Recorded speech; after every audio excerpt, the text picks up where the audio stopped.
குடும்பநல நீதிமன்றத்தில் உள்ள வழக்கை 2 வாரங்களில் முடிக்க வேண்டும் என்ற உத்தரவை நீடிக்க கோரி நடிகர் ரவிமோகன் தொடர்ந்த வழக்கை தள்ளுபடி செய்து சென்னை உயர்நீதிமன்றம் உத்தரவிட்டுள்ளது.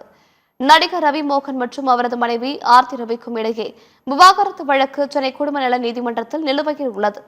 இந்நிலையில் ஆர்த்தி சென்னை குடும்பநல நீதிமன்றத்தில் ரவிமோகனுக்கு எதிராக ஏப்ரல் 2025 முதல் தனது குழந்தைகளின் பள்ளி கட்டணம் உட்பட எந்த ஒரு இடைக்கால ஜீவனாம்சத்தையும் வழங்கவில்லை என புதிய மனு ஒன்றை தாக்கல் செய்திருந்தார்.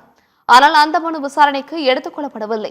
இதையடுத்து சென்னை உயர்நீதிமன்றத்தில் இடைக்கால ஜீவனாம்ச மனுவை விரைந்து விசாரணை நடத்தி முடிக்க சென்னை குடும்பநல நீதிமன்றத்திற்கு உத்தரவிட வேண்டும் என கேட்டுக் கொண்டிருந்தார். இந்த மனுவை விசாரித்த சென்னை உயர்நீதிமன்றம் ஆர்த்தி ரவி தாக்கல் செய்திருந்த இடைக்கால ஜீவனாம்ச மனுவை 2 வாரத்திற்குள் விசாரித்து உரிய உத்தரவு பிறப்பிக்க வேண்டும் என உத்தரவிட்டிருந்தது. இந்நிலையில் குடும்பநல நீதிமன்றத்திற்கு விதிக்கப்பட்ட காலக்கெடுவை நீட்டிக்க வேண்டும் என்று ரவிமோகன் இன்று புதிதாக மனு தாக்கல் செய்திருந்தார். இந்த வழக்கு நீதிபதி அப்துல் குதூஸ் முன்பு விசாரணைக்கு வந்தது. அப்போது ஆர்த்தி ரவி சார்பில் மூத்த வழக்கறிஞர் ஜெ ரவீந்திரன் ஆஜராகி காலக்கெடுவை நீடிக்க கூடாது என்று வாதிட்டார். இதையடுத்து நீதிபதி மனுவை தள்ளுபடி செய்து குடும்பநல நீதிமன்றத்தை அணுகுமாறு உத்தரவிட்டார்.